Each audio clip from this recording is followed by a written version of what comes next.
Achégase o Nadal é un dos produtos que non faltan nas mesas, é o capón de Vilalba. Este domingo celébrase a feira na que 63 produtores da zona porán a venda máis dun millar destes exemplares que seguen un proceso de crianza tradicional e moi exixente. Chegan á granxa nada máis nacer, convértense en capós a partir máis ou menos do mes de vida. O capón diferenciase do galo porque ao mes e medio está castrado quirúrxicamente, castranse cando pesa sobre entre 1,3 kg e 1,5 kg. Logo de pasar preto de 6 meses en liberdade, os capóns métense nestas caixas chamadas capoeiras. Nelas mantéñense durante 2 meses a base dunha alimentación especial. Esa é unha mezcla de maíz, trigo e pataca cocida. E cebalo consigue maior grasa e infiltrase a grasa máis na carne. Ese é o que se consigue co capón de 8 meses. Os cuidados que reciben converten este produto nun dos manxares máis prezados das mesas do Nadal. Preto de 70 criadores fan posible que poidamos seguir esta tradición adaptándose á legislación europea.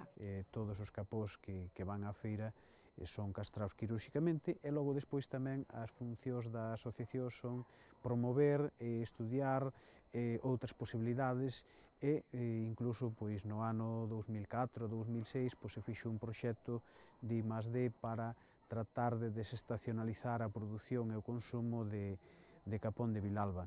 Sen embargo, a falta de relevo xeracional pon en risco nun futuro a continuidade da produción.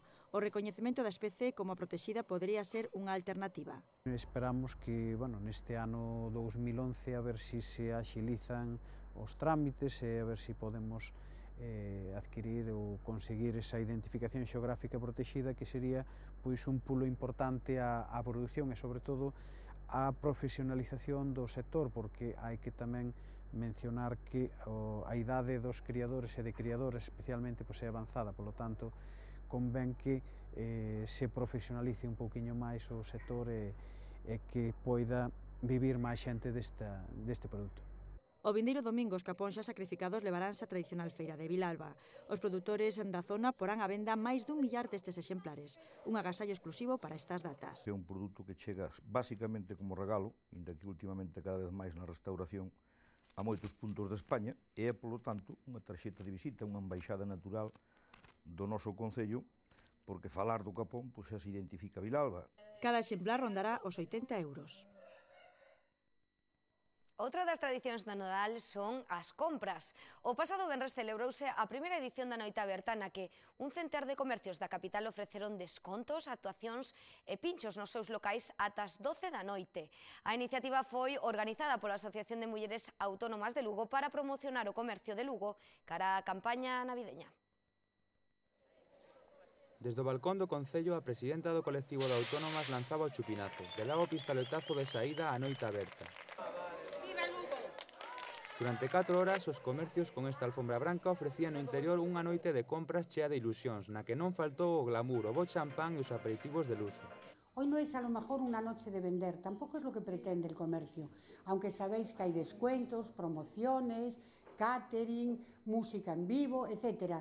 Pero yo creo que lo que queremos es abrirnos a Lugo, a los lucenses e al mundo. Animar a xente con regalos, sorpresas e suculentos descontos especiais. Foi unha noite para darse a coñecer e demostrar a calidade que ofrece o comercio lucense. Y la verdad es que empieza ahora la campaña navideña y un poco para empezar hemos creado este evento para ver si la gente se empezaba a animar y luego supongo que seguirá por las épocas, las fechas, ¿no?, que se prestan a ello y todo esto la verdad es que supongo que nos ayudará un poco, por lo menos que la gente esté contenta. A esta iniciativa sumáronse varias entidades. Os museos ofreceron visitas guiadas e o Concello amenizou as rúas e os locais con actuacións de música e baile.